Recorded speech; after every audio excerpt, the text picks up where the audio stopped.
Being a doctor in the United States in 2025 is like signing a lifetime contract with chaos. You spend over 10 years studying, piling up debt that makes any credit card look generous, only to discover that your profession is less about saving lives and more about surviving a healthcare system that seems to have been designed by writers of dark comedy. You enter medical school dreaming of respect, admiration, of being that professional everyone looks up to, and you leave feeling like the protagonist of a bad prank. The irony starts at graduation.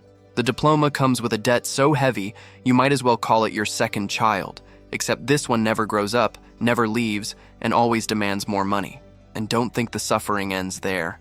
In the hospital, your daily routine is worthy of a reality show, just without the fun part.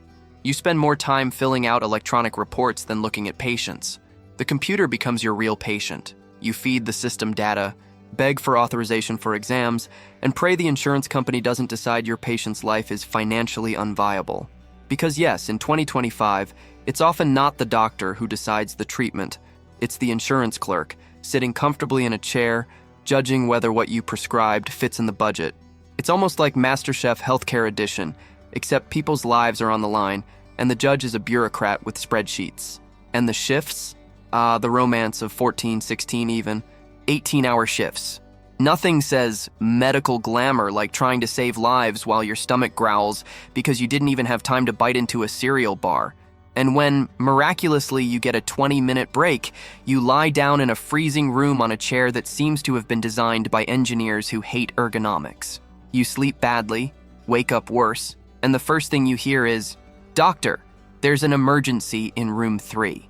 A social life? That's practically an urban legend. The only date you ever get is with the coffee machine, and even it seems to look at you with contempt. And of course, there's the delightful relationship with patients. You spend years memorizing every detail of human anatomy just to hear the phrase, "Doctor, I saw on TikTok that baking soda cures cancer, and I wanted your opinion." At that moment, you wonder if you chose the right profession or if you should have become a fitness influencer instead.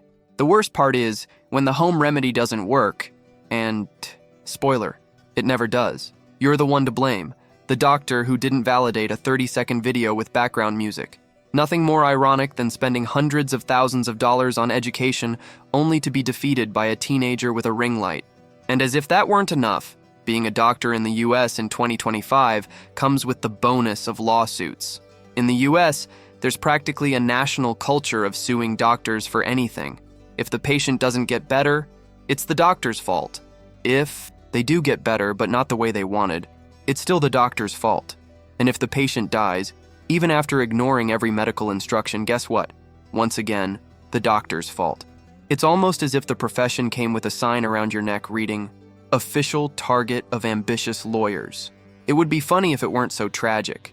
And of course, there's the money myth. People see you in a white coat and immediately think, this one must be swimming in cash, driving a luxury car, living in a mansion with an infinity pool.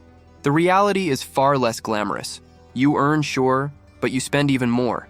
Student loans, mortgages, taxes, and of course, the never-ending costs of maintaining licenses and certifications. Each month, you realize you're not really living. You're just paying bills. It's almost like being enslaved to perpetual debt, only with a stethoscope around your neck. And as if it weren't already surreal, in 2025, we also have the influence of Big Pharma. You want to prescribe what will truly help the patient, but first you have to deal with sales reps with dazzling smiles pushing pills like they're handing out free samples at a supermarket. Suddenly, medicine turns into an auction. Whoever pays more gets more space. And you, who once dreamed of being the guardian of health, end up feeling like an unwilling salesman with a pharmaceutical catalog.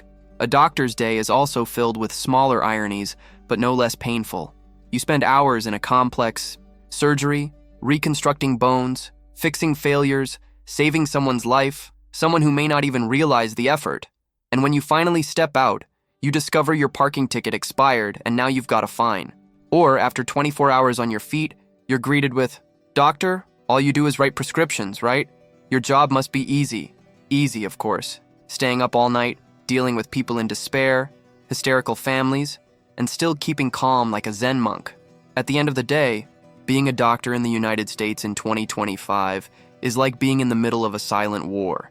You fight against the clock, against the system, against skeptical patients, and against hungry lawyers. The final prize? It's not recognition, not wealth, not peace of mind. It's a hospital badge, permanent dark circles under your eyes, and the ability to survive on coffee and irony. That's why, in a cruelly funny way, being a doctor in 2025 isn't the American dream. It's a punishment wrapped in a white coat, with an open-ended ending. So, after this entire marathon of ironies, it's clear that being a doctor in the US in 2025 is almost a bad joke. You study like a monk, work like a machine, sleep less than an owl addicted to caffeine, and still have to compete with influencers diagnosing illnesses in 30-second videos. In the end, your greatest superpower isn't saving lives. It's surviving lawsuits, bureaucracy, and the eternal, "Doctor, I saw it on Google." If you made it this far, you deserve a free consultation, but not with me, because if I mess up the joke, I know I'll get served with a lawsuit at your doorstep tomorrow morning. Now tell me in the comments, would you dare take on this life, or do you prefer believing that doctors live like movie stars? Comment below with the phrase, "What a pity," to prove you made it to the end of this video. And since you're here, hit that like button, share this video with someone who still thinks medicine is all glamour, and of course, subscribe to the channel, because in the next videos I'll reveal more inconvenient truths with that same acidic, sarcastic touch you've come to expect. After all, laughing at tragedy is the only way to survive in this hospital called reality.